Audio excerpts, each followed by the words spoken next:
But yeah, I was just thinking about it, like what it is like we're on the forefront of what's to come, like culturally, and like the revolution. Like honestly, like that's honestly what the whole Tehuti Ma'at thing is about, revolution. But like people don't realize that that's like, I don't even like to use the word radical, but it's just like it is ahead. Like you have to be ahead of your time. So because of that, I feel like we're thinking of a liberated future that we want. Like, no, we don't want to encourage people to be on these screens. We don't want to do, but it's like we also have to, which is why I think programs that we have, like Navigating Eternity, is so important. Like we have to be able to be present enough to still have the vision for the future and direct and lead that way, but be present with where people are right now. Because at the end of the day, whether we create the content or not, people are on their phones and they're addicted to it. So it's like, it's almost like casting a net. And I love that quote from Elijah Muhammad where he's like, you got to put the clean glass next to the dirty glass or people aren't going to know that it's dirty. Right. They need to see it. Yeah. So welcome. We just already dove right in. I want to welcome everybody who is watching. This is going to be an ongoing series, but today we have Travis. I want to welcome Travis because this is Meet the Militia, and this is going to be an interview all about Travis. So say hi to the audience. Hi. Nice to be here. Thank you for joining us.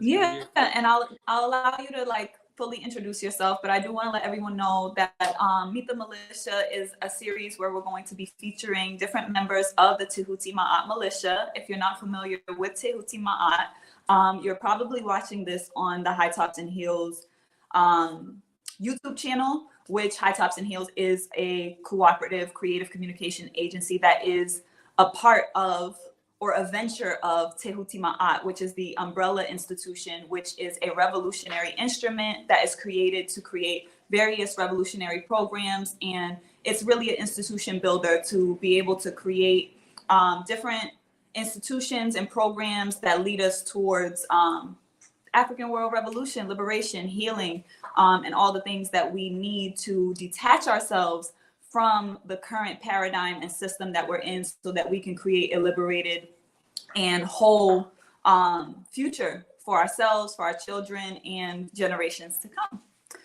So today I have the honor of welcoming Travis and allowing Travis to be the first to really open the way for this series, because it makes sense, because Travis is one of the OGs and first members of Tehuti Ma'at. So Travis, can you introduce yourself? Yes. It's a pleasure to be here. My name is Travis Basura. I am 25 years old from Brooklyn, New York. I am a activator, I would say. I was good. I have a lot of different titles that people like to throw on me and like to put on myself sometimes. But overall, I like to activate, in a lot of different ways, and you'll get to know more about that as we continue this conversation. I like to activate, just activate my body, activate other people, activate my community, and I like to have fun and live life and do like cool things as I can. So like I have a day job where I'm a bike mechanic. On the side, or when I'm not doing that, I also manage the Tehuti Ma'at garden in Weeksville. That has been going on for the past 3 years, but I've been a part of the garden for the past 5 years, coming up now. That's been very exciting. Sometimes I cook a lot. Like to cook food. I enjoy making things. I enjoy working with my hands. I enjoy being outdoors. I enjoy a lot of things. And I like to just encourage people to do those things as well, and like get into those things as well that I like to enjoy. So I like to the things I like to get into. I want to encourage more people to get into them as well and share the benefits of them throughout my everyday life, really, and like throughout the time that I've been here. And what I want to do going forward is just like get more people active. So kind of the main thing that I'm about. I love that you called yourself an activator. I think that that's the whole point of the work that we're doing. So you're such an authentic, like true expression of that. And it's just authentic. It's who you are. And I think about how important that is for us today, especially even in the conversation that we were just talking about in terms of like leading the way within a paradigm where people have been so constricted, especially in the last few years where a lot of people have been, you know, shut down in a lot of ways where people aren't as adventurous. And this isn't everybody, but just like the masses of people, just like the culture overall has like this veneer over it that's not as free, you know, like a lot of people are afraid to connect with other people, to go out and be adventurous in those ways. But I think that people's identity is also becoming distorted. So I think about how a lot of the things that you do, like the rock climbing, and like you said, there are all these different titles that you like to give yourself sometimes. So I was actually wondering about that. Like you said, you're a cook, a bike mechanic, you're a cyclist, right? You do a lot. You do a lot. So I do want to be able to expand upon that and like what makes you who you are and why you are that way.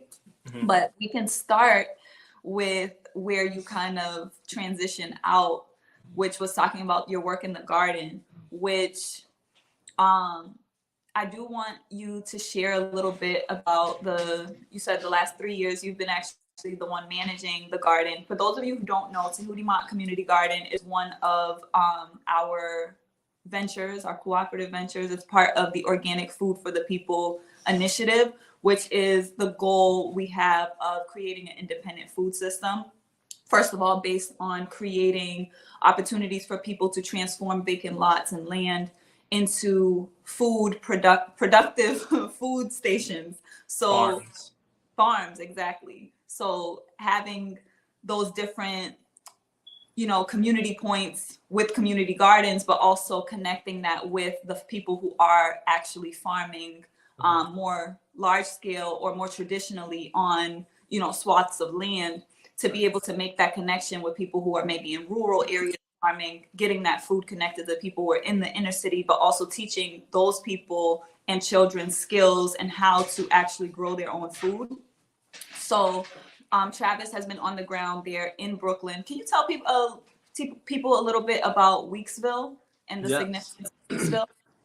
So the Tehuti Ma'at Garden is in Weeksville, Brooklyn, which is a historically Black community. Weeksville is a community that, when you say historically Black, which means like people of our color, Black people originally lived there, and that was their community, that was their soul community. Just like you hear about Harlem and you hear about Tulsa, Oklahoma, this was Weeksville, Brooklyn. It's the same kind of thing. So everything that we needed, we could get it in our community. And if we needed it, we can get it in our community. But if we had to go outside the community, we couldn't get it. So that's why it's so important to have things in our community, and have things and all the resources that we need right there. But that's Weeksville is a historic Black community. And most people think of it as like Crown Heights or a little bit of Brownsville, but it's Weeksville. It's actually Weeksville. It's own, yeah, it's its own spot. It's its own place, yeah. So it's been there for many, many years, and we're doing the work there to help, you know, raise the name and make sure people don't forget about it. And also just to raise the importance and to make people and understand that if you couldn't make it or produce it yourself, you couldn't get it. So, and just realizing how important that is, and that's what the people that lived there, you know, hundreds and years ago had to do. So that's kind of what we're doing now, because it's just so important to like produce your own things.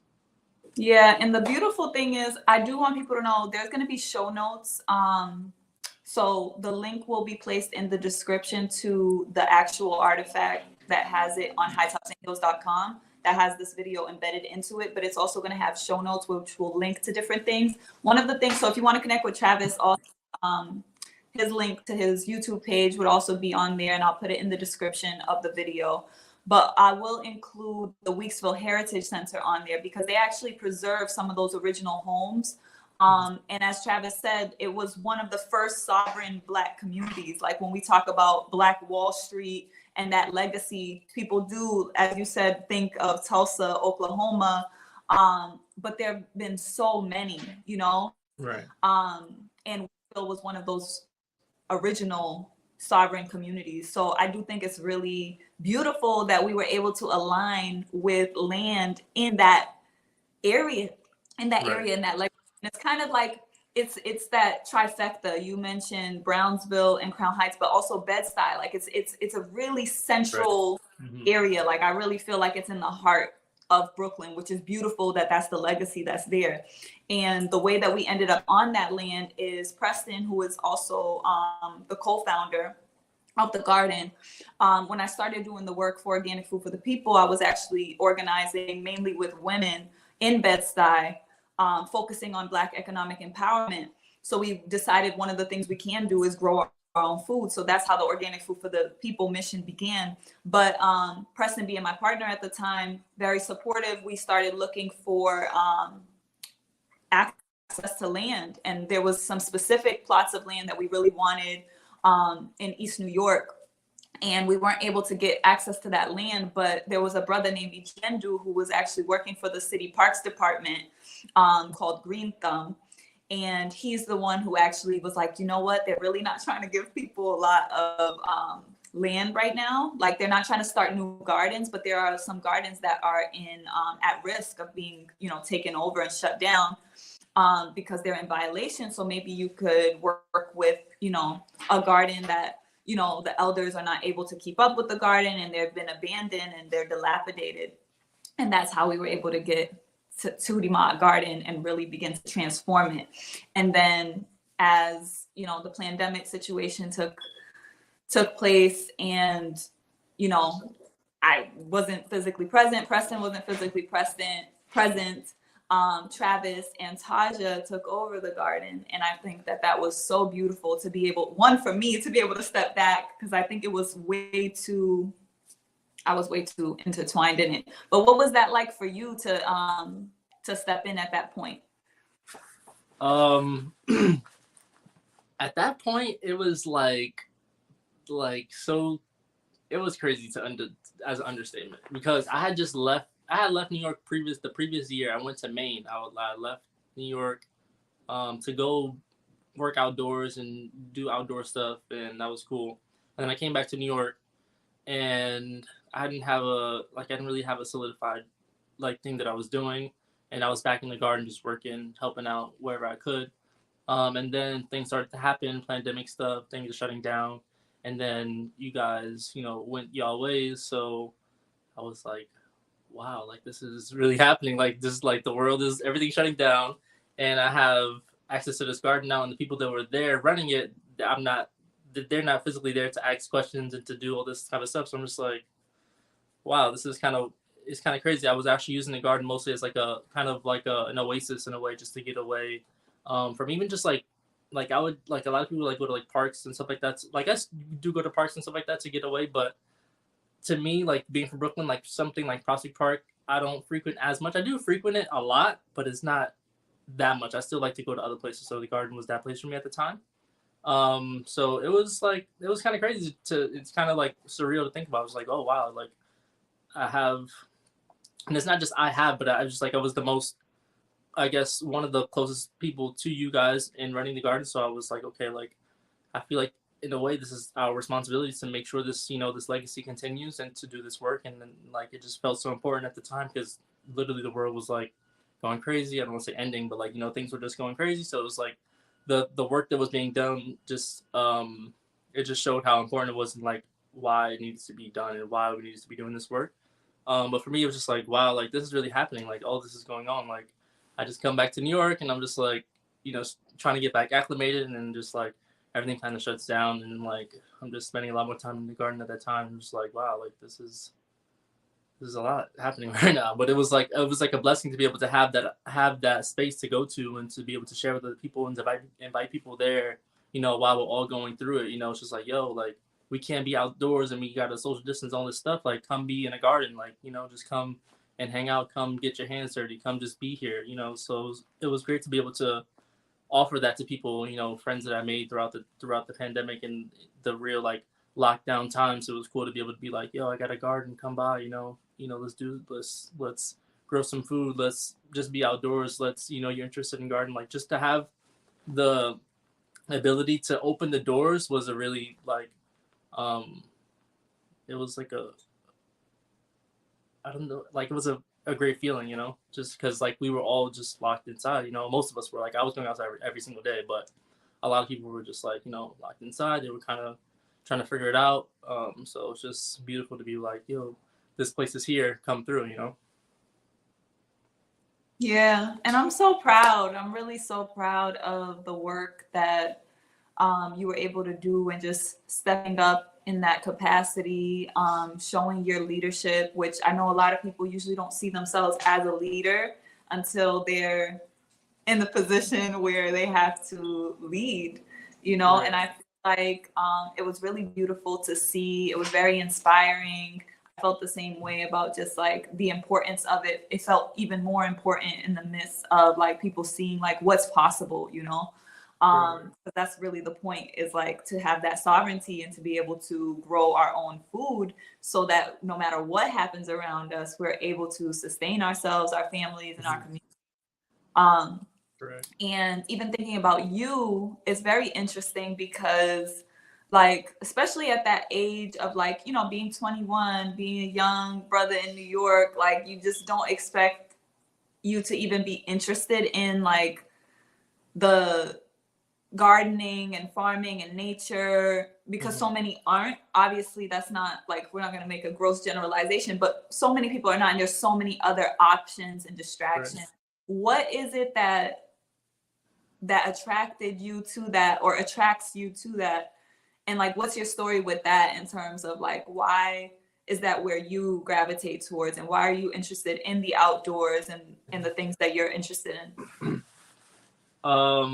Yeah, the outdoors is a really big part of my life. It's like it's like my identity now at this point, you know, like I love being outdoors. I like, you know, that's kind of what people associate me with. That's kind of what I associate myself with, like just nature in general.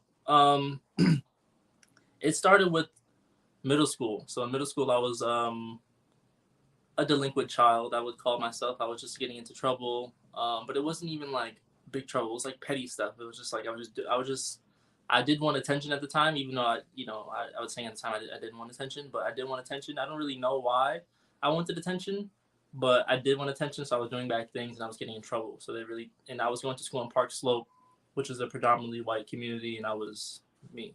So they were just like any little thing that I would do would cause them to freak out, kind of thing. So I would always be in the dean's office. I would always be in in-house. I would get suspended, go to out of school suspension, and I would just be like, I would go to those places and see other delinquent children. I'd be like, yo, I'm not as bad as them. Like, I don't really need to be here. Like, this is not for me. So around that time is where like I started to learn, because it progressed. Like I wasn't like I didn't get to that point until like around senior year. Like it was 3 years of like going crazy, just wild. So around senior year, and also like the my 10th grade year, I was just like, okay, like I need to calm down. My mom was going back to school. She was trying to get her education together. She was trying to show me that it was possible to like turn your life around. She had me when she was 20 years old. She was trying to be an example to me, to show me that things are still possible way past, you know, when you have a child, life isn't over, kind of thing. And she was kind of having difficulty with, you know, trying to figure out why I was acting crazy or whatever. So her counselor in her school was actually an assistant scoutmaster for a Boy Scout troop in Bed-Stuy on at a church. So I got involved with the Boy Scouts through her, because my mom was like, I don't really know what to do. My mom's counselor was like, hey, come to my Boy Scout troop. My son's in it. Your son will like it. I was like, nah, I don't really want to do it. And then after a while, I started to love it. Like we started going camping trips. They started to teach me skills. They gave me a knife. Like I learned how to build a fire. I learned about knots and stuff. I learned how to like, you know, I learned about physical. I was already running at the time, but I learned more about physical fitness. We used to do PT all the time. I learned structure in a way, and I was the only child, so having that kind of community and the other, you know, young men around me consistently was something that I really enjoyed, and I didn't know that I would like it until I started to do it. So that was really my introduction to nature, or how I really got into it. How I even got to the Boy Scouts, but throughout the Boy Scout experience is where I was like, yo, like, this is where I need to be. Like, I really love being outdoors. I like it a lot. Like, this is like amazing, you know? Like I had a wonderful experience with the Boy Scouts. I know the Boy Scouts has a lot of like messed up things that it's been through. But my troop in particular, Troop 259 in Bedside, Brooklyn, on Livingston Street at the AME Church in the basement, it was amazing. We used to go to the Alpine campgrounds in New Jersey. We used to camp out in Staten Island. We used to go to Connecticut. We used to go upstate, 10 Mile River. Like, it was dope. It was just like a dope thing to see. We used to have fish fries for our fundraiser. Like, it was just an all Black Boy Scout troop. Like, you know, like we would go to like different parades and the Boy Scout events, and they would always look at us like, who are these guys? Like, you know, so I always kind of was like, I've always been kind of like an outcast or whatever, even in those kind of things. Like, you know, I was a cross country runner, so those things also introduced me to nature as well. Like, I ran a lot, but running track, I got bored of it, so I started to run cross country, and I'm like, there's so many things to look at around here while you're running, you know. So just like those different things, that kind of what drew me to nature. I would say the Boy Scouts and running cross country. Those are the main things that it was like, yo, I need to be outside. I really enjoy being outside. Come on, guys, we should all do this, you know, kind of thing. Yeah. Yeah, I love it. I love that story. And I think it's so important for young men to be exposed to it just brings back the importance of like our, you know, as people of African descent, it's part of our like legacy to have rites of passage, especially for young people, young men and young women as they're coming of age. And you know, because of the current situation that we're in, where our families are broken, our culture is toxic, a lot of that is lost. And I feel like your story really epitomizes the importance of like, you know, coming into manhood, coming into womanhood, and being able to be exposed to the things that actually trigger that. Because as I heard you saying about like getting the knife, learning to do the fire, it's just like, those things to me are very like, you know, like manly, but it's like in the culture we have now, it's like, that's not like, a lot of children are not exposed to those things. A lot of children are growing up without a father. And I just feel like that's really beautiful to hear how, you know, your life aligns you with the opportunity to do that, how that's affected your life. And I think it just further solidifies the importance of the work that we're doing on the land and the work that we are able to do with children, giving them the opportunity to be exposed to these things. Like you were just at the garden the other day teaching some young brothers how to do a fire. Like, exactly. So about the work you're doing right now with youth rap. Yeah, so with youth rap, so that's kind of like, I feel like that's also like the Boy Scouts is like where like I kind of got like a lot of my ideas, and like why I feel like it's so important to do the work that I'm doing now, and like doing it in the way that I'm doing it, because I was that kid. Like, I was that kid that was on that road, that prison to pipeline, that school to prison pipeline road. Like, they was like, yo, he's gonna like, and I thought that when I was growing, I was like, yo, I'm gonna get arrested. Like, I'm gonna go to jail. Like, that's a part of life. Like, that just happens. Like, I'm ready, whatever. Like, I just thought that was a thing. So now I'm doing a youth rap program where these justice involved youth are coming through to the garden. So these kids have been through the system, mostly for like gun charges and stuff like that. And this is an opportunity for them to get out of the streets. They're getting paid for the time that they're spending there, and also they're being like, instead of going to jail, they're going to come to the garden at 9 a.m. From 9 a.m. to 2 for 6 weeks. So that's like, it's an alternative for them. So some of them are like, they're not like bad kids. They're just like, they're going through life. They think that they needed a weapon to protect themselves, and I haven't been to that extent in my life where I needed to feel like I needed a firearm. I have had other like weapons or whatever, so I kind of feel them in that way. But yeah, we're trying to get them in the garden. Basically, the garden's going through a renovation right now, so they're helping out with that.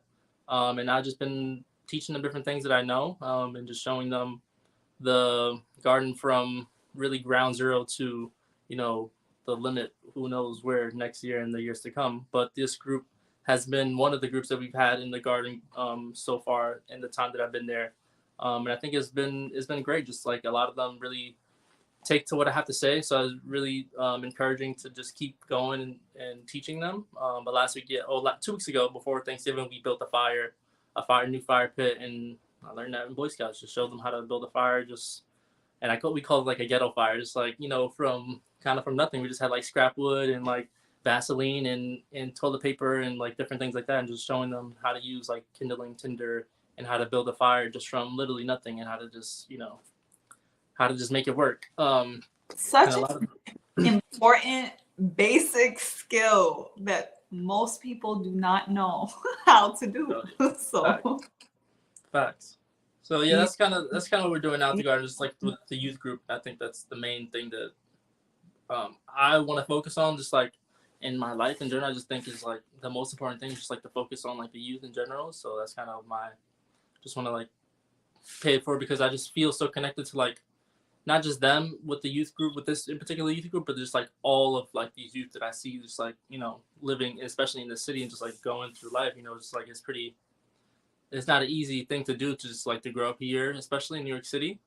But just to especially grow up black in America, it's just like it's a lot of different challenges that you face. So, and I feel like I face a lot of them already. So I'm just like, okay, like what have I learned, and what can I share to maybe help you avoid some of the mistakes that I made? Because a lot of people have shared with me through their mistakes that they made. So I'm like, how can I do that same thing? Absolutely. So I could have been somewhere else for real. Yeah, that's true. And I think that it's really important to see the power that you have within your life. And obviously, it's beautiful to be in the position to pay it forward. It's very honorable to choose to put your energy there, because so many people really choose to focus on their own life. And it's not everybody who feels called in that humanitarian capacity. So we'll go a little bit into astrology because Travis, you're actually an Aquarius. And I think that speaks a lot to like the energy of like giving back. And Aquarius is seen as the humanitarian, but also it's like what you were saying about kind of like being like the outcast, and like it does take a particular journey to like come into being. And I think that that's essentially what you're sharing and what you embody. So I'm just wondering, just because with Tehuti Ma'at, we do a lot of focus on like cosmic wisdom and cosmic intelligence, and obviously the zodiac, beyond just like the sun sign that everybody knows, is something that we've woven into a lot of the things we've done. And I'm just curious, from your time, since like what, 1920, being involved in this work, how some of that like cosmic wisdom and knowledge has been able to like help you in navigating your own life and coming into your identity and cultivating your personality and your mark and your vision for your life and your purpose. You say 1920? Yeah, were you like 19 or 20? How did you? Oh, you said 19 or 20. I'm like, wait, 1920? What? No, like 19 years old, 20 years old. Can you actually speak on like how you connected with us? Yeah, definitely. And that was around when I was 19. That was around when I was 19, going on 20. Yeah, I was 19 going on 20 because it was fall, and I'm Aquarius. February 11th, I was born in 1997. And I met you in particular in fall when I was 19. I don't remember what year, but it was fall. Mm-hmm. And yeah, me and Taj were at a thrift store hanging out, and you came by. You had a suit on. I remember this vividly. You had a suit and you had an afro, and I'm like, okay, who are you? And you're like, and then like the lady that was running the store, she already knew you, and then you just had a rapport with her or whatever. And I'm like, okay, like who is this lady? And Taja was just like, into like trying to figure it out too. And then you were just like nice, and you were like, hey, we're having this event around the corner, come by. And we're like, we like kind of looked at each other like, okay, let's go. and then we went. And then it was on from there, basically. Just like, yeah, we went to this event. Yeah, and that has been. No, yeah, the That event event with the was My Hair the Story. hair story. My Hair Story, yeah, My Hair Story. Mm-hmm. And I was just like, oh, this is interesting. Like I because to an extent I hadn't heard about nothing like this. Like I was in a way, like my mom is pretty like into self-care and stuff like that. So I've heard about self-care and like stuff like that to an extent, but like the hair story in particular, like I didn't hear any kind of rhetoric around this, and like I didn't know anybody that thought like this. And there was a woman there braiding hair like ancestral braids, just doing like cool stuff, and just seeing other people and telling their stories. I was just like, I didn't know that these kind of people existed. Like, I didn't know. I feel like, yeah, when I first met you, and Preston, and the people that you were able to introduce me to through the event, stuff like that, I was like the beginning of like my getting to know myself journey, like my knowing myself journey, because I didn't really know myself as much as I do now. And I'm still like on that journey. It's not like I completely know myself now, but I do feel like I learned more, and I feel like it was like a probe, or like a I was I was pushed to be like, like a better version of myself through meeting you, and Preston, and like the whole Tehuti Ma'at militia and people that were involved. Just like, this is like what it means. Like, it just showed me like a different kind of way of life, and I was just like, this is the kind of way of life that I want to lead, and these are some ideas that I align with, so I could lead life in this way. I was 19. I'm like trying to figure it out. I just had come back from college upstate. I was in community college at the time, so just trying to figure out, everything really. So this seemed like the right people to align with at the time, and I just kind of kept with it, basically. Yeah. Yeah. I like to think about the work that we're doing, like as you were talking about, just like how it's impacted you and the particular part of your journey that you were in at that time. I think about how important it is to build community, and a lot of the things you were talking about were like events and workshops and things like that. Now a lot of things are online, which I think is, at this point has to be just as important. But I think things like the garden and having events, and I'm hoping like we can get back into like physical encounters and gatherings. I think that's going to be very helpful. But I do think about just the importance of exposing people to new ideas and new thoughts. And that was ultimately like what my question was, because we focus so much on, like, for those who don't know, Tehuti Ma'at focuses on 3 main areas, which is healing, art, and education. So everything that we create, all the programs have a holistic, approach. So we're dealing with like how to empower people to be more creative and to tap into their creative and productive elements. We're also heavily focused on educating people and teaching people about not only just like sacred science and wisdom from our ancestors, but also just like skills and hands-on work, but also just history, knowledge of self. And you really beautifully express that. And I think it's really important for people to be able to have the opportunity to see themselves reflected from a more healed perspective. And I think a lot of people, so it was really great to hear your take on that, and just like how you were exposed to things. I wonder if there is any particular aspect of what you've learned that you feel like stands out, that has like impacted you.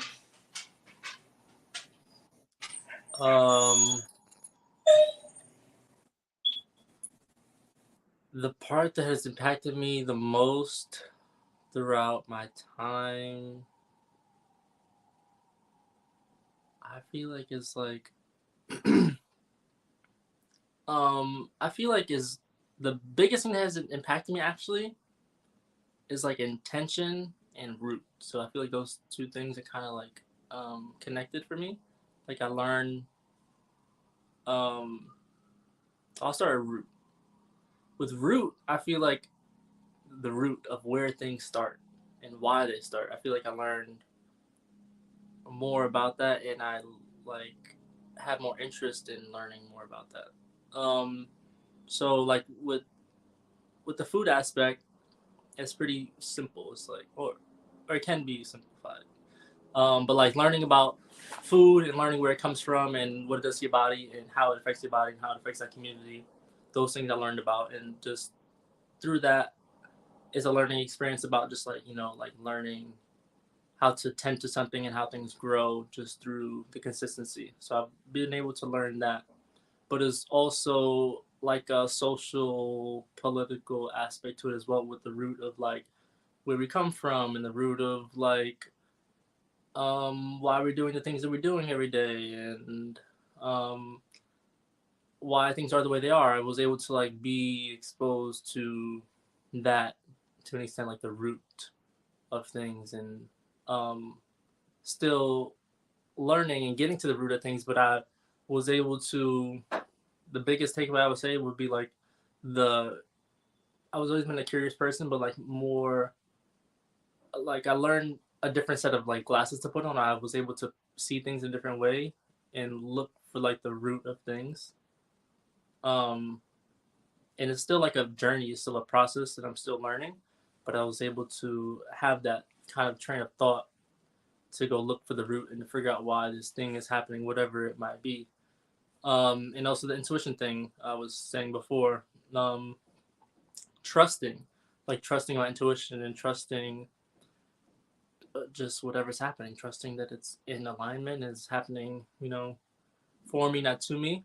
So I feel like that's a part of my intuition, just like trusting um, that not just everything will be okay or whatever, but just trusting that it's like this, just trusting. I learned more about like trust because I didn't maybe trust as much, previously, and still working on that as well.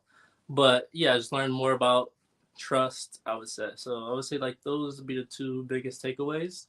But those are things that go into multiple other things as well, like trust in relationships, trust in yourself, trust in the universe, trust in the product that you picked out to sell, or I don't know, just like trust. I feel like I've been able to have um, a deeper relationship with that throughout 5 years now since I was 19. So Yeah. yeah, trust and root. I would say those are my two biggest takeaways. And obviously, Mhm. well, not obviously, but like another huge takeaway is that just being physically in the garden. Like that's a big takeaway. Huge Yeah. takeaway. Yeah, I love that. I love that because I know a lot of the work that we do is focused on critical thinking, which, there's a really important element of being able to have discernment, right? And being very critical of like the more like dense and heavy aspects of life and what's going on, especially because the point in the cycle that we're in right now. And it was really beautiful to hear you express trust because I feel that I put so much emphasis to remove the veneer and to really focus on making sure people see things for what they are and see them very clearly. And it can tend to have like a emphasis on some of the things that we would consider to be like negative.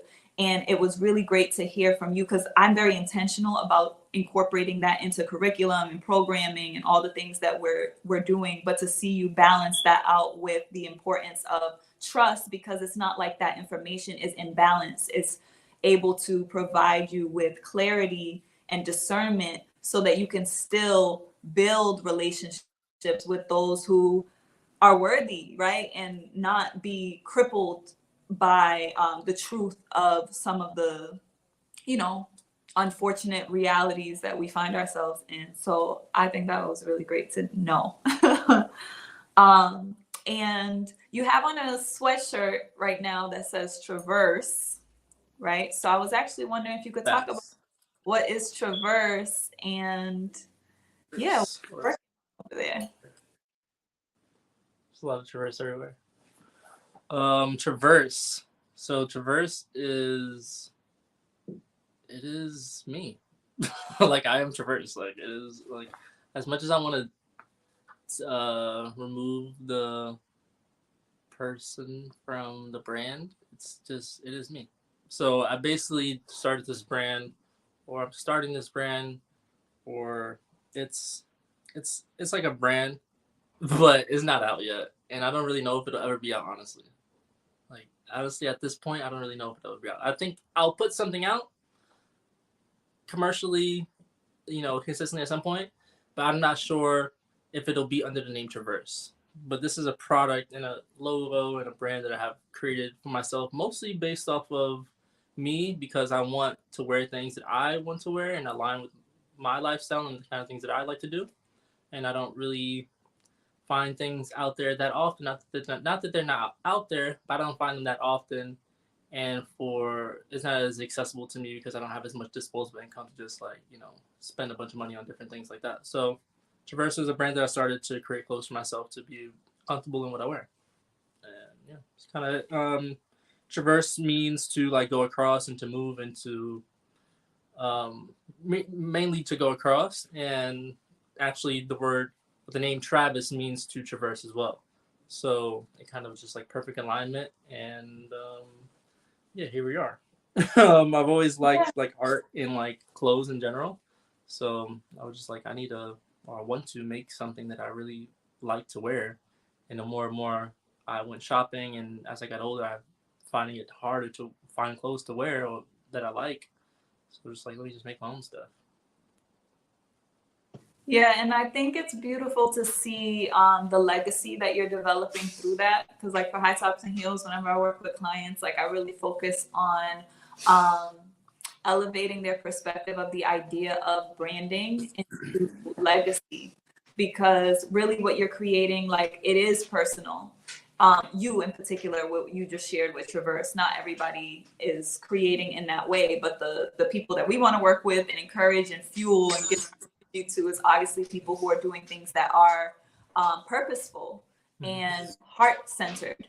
And I feel like, it sounds like you're in the process of just exploration. And I think that that's beautiful. Right. But for Tehuti Ma'at, it's very important to create an ecosystem where people are able to build their legacies upon a set of values and a unifying institution, which is what I see Tehuti Ma'at as, but to allow people the freedom, the liberty, and the support to expand and to build and use all of the beautiful things that we're able to co-create, and the systems and the foundational elements of what Tehuti Ma'at is able to cultivate within particularly the people who are members who are a part of the militia. So I feel like the Traverse identity is something that I'm very proud of, and I love to know how it's directly connected to you and how it's an expression of what your experience is, but also what you can, if you choose, to offer to the world and encourage and introduce people to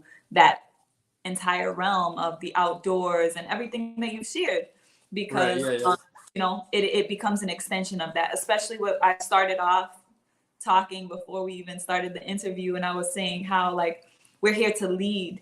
And sometimes as visionaries, as leaders, as warriors who are aware to an extent beyond where the collective stream of consciousness may be, sometimes we do have to recognize like the idea of meeting people where they are doesn't mean that we dilute ourselves or move ourselves from where we are, but knowing that people are, connecting to things through branding, through consumerism, I do feel that that's an important way to bridge the gap from where we are now to where we ultimately are going. So I do encourage you to continue to explore that, and I look forward to seeing where that goes. Yeah. It's multiple branches of it. There's Traverse TV, Traverse Eats. There's multiple branches of it, but it's like it's in development, and I'm not as fast to just put stuff out. But I'm working on it. It's just there's not as many eyes on it right now yet. Yeah, and that's great to know, because so many people are quick to just put things out there. So it does show the level of care and consideration that you're putting into it. And I think the most important thing is to make sure that you're nurturing something that is able to feed, fuel, and nourish you. So it's not something that becomes about other people. And I think that's what it sounds like you're doing. With Traverse TV, I know you have the YouTube channel. Can you talk a little bit about that so that we can direct people over to support your channel? Yeah, for sure. So like a little over like a year ago, I started a YouTube channel. I've always kind of been interested in media in general. Like I've done a lot of modeling and background acting and just being in front of the camera, and that's cool. I like it. But I also am interested doing stuff behind the camera and, you know, asking the questions as well and getting to know people's stories and stuff like that. So I started a YouTube channel just to be able to share, you know, my journey through cycling in particular, and also through cooking and stuff like that. So I just wanted to create a platform and a place to share it. So that's kind of why I started the YouTube channel. And you can find me at Travis Basora on YouTube. But yeah, I share like my life mostly, and also share things where I'm interviewing people. So like last year, I went to like the Harlem Crit skyscraper race, and I interviewed a lot of the cyclists that were there racing, and got a feel of like the scene and what was going on throughout that day.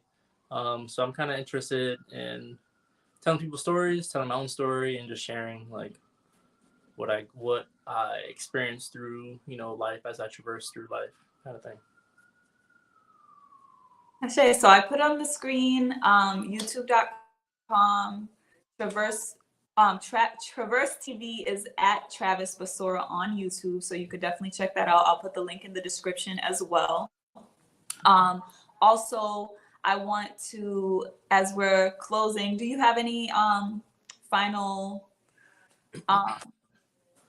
words or anything you want to express in closing? Yeah, well, thank you for listening and joining. But I would just say look out for the Tehuti Ma'at Garden in Brooklyn next year. Look out for that. That's the next thing to come in my path, and then that I'll be working on and what I am working on. Check us out on Instagram, YouTube, all the socials. We are tehutimaat.org. But yeah, just look out for that, I would say, and for the YouTube. If you want to check out things that I'm doing, check out my YouTube channel. Yeah, just traverse, get out. You know, it doesn't have to be outdoors either. You know, traverse in whatever way you have to traverse and do whatever makes you happy, really. Like, just do it, like whatever it is. I see. So yes, you can follow us on Instagram, and you can check out the website tehutimaat.org. We're going to be more active on the Instagram front. We really try to focus more so on doing a lot more of the inner work, but there's a lot of programming things that will be coming forward. So we'll be sure to share that on the Instagram. But I also want to encourage people, if you are looking for a revolutionary community, Tehuti Ma'at is a private cooperative community. And we are looking for people who are activators, who are artists, educators, activists, who are interested in self-development, in healing themselves, nurturing themselves, developing out their creative pursuits, and building on a foundation and really unifying with other people, but mainly giving back and being of service. The Tehuti Ma'at Militia is really a militia of spiritual warriors who are conscious that they are here to offer the world something in regards to bringing forward the cosmic world revolution, right? And bringing order back to this planet, restoring this planet. And if you are interested in joining the militia, there are 3 ranks. So I'll just talk about that briefly. If you want to join in general, you can join on the Kingdom rank, which just requires you to make a consistent monthly contribution of any amount. And then you're able to get access to the monthly report that we do. So every month we put out a report that'll have some exclusive artifacts and things. It will also share with you what are the different programs and things you have access to. If anything is militia exclusive, you'll be able to have access to that, whether that's our healing ciphers or different things that we have going on. On the next rank higher up, we have the Empire rank, which will allow you to have access to Tehuti Ma'at Academy, which will grant you access to all of the workshops and the educational resources, courses, and things along those lines. And then at the Galaxy level, this will be more intimate if you actually want to contribute.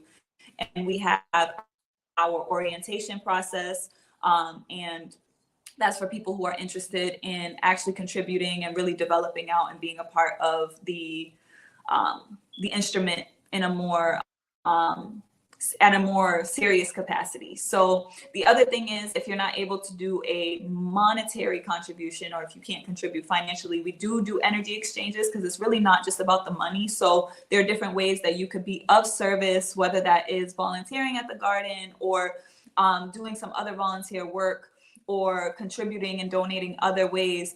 we're open to that as well. So if you want more information about joining the militia, you can go to tehutimaat.org/join.